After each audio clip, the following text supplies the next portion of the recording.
Ungana na ndugu yangu na viongozi wengine kusema poleni sana kwa jamii ya JM Kariuki. Initials JMK zimekuwa kwa akili za wazalendo wa Kenya.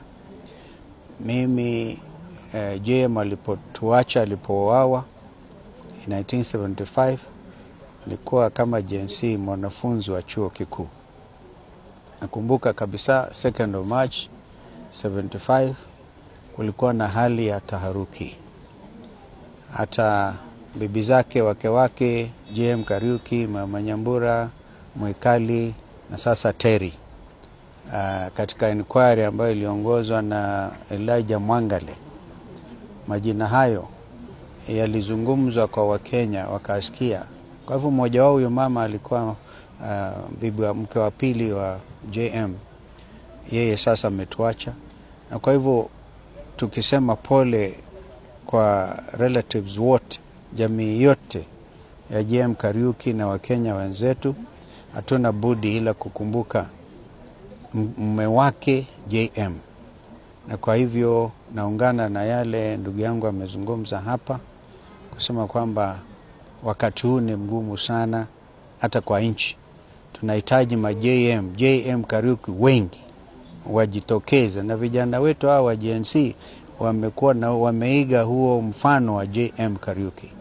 Sasa hivi hapo ndani kwa nyumba tumesikia yule mzee yule ni ndugu yake Terry, huyu anapokonywa shamba lake at affordable housing. Amesema hiyo hapo, na mjumbe wa area hiyo ambao hajui kwamba this is ni ardhi ya wazalendo anzilishwa nchi hii. Wanakuja tu wanafanya kubadilisha. Tumeuliza Senator Maanzo na wenzake washughulikie mambo haya. Namshukuru Senator Maanzo huyu na wenzake. County yote, sub county yote. Leo pia tunashukuru kwamba ndugu zetu Bob Njagi na mwenzake wamerudi, wameachiliwa, na najua kwamba walikuja kwa ndege, waliachiliwa pande ya Busia wakakuja Kisumu and they flew into JKI. Maanzo alikuwa kule na wakili Ndegwa na wale wengine, na kupitia organization ya Prayer Breakfast Movement ambapo Senator amekuwa mmoja wao, walishughulika sana na kushawishi wenzetu kule Kampala ili vijana wetu hao waachiliwe. Tunashukuru. Vile vile tunasema Wakenya ambao wako Tanzania sasa hivi wasidhulumiwe.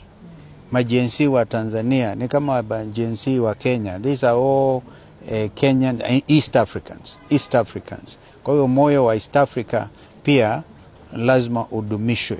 Kwa hivyo tunawahimiza haswa ndugu zetu wa Tanzania, ndugu zetu wa Uganda na kule kwingineko, tuwe na ile roho ya uvumilivu, kwa sababu hawa vijana wote hawa wanaishi ule moyo wa JM Kariuki. Kwa hivyo ni pole tena kwa jamii ya Mama Terry. Tumekuja tu kusema pole. Alafu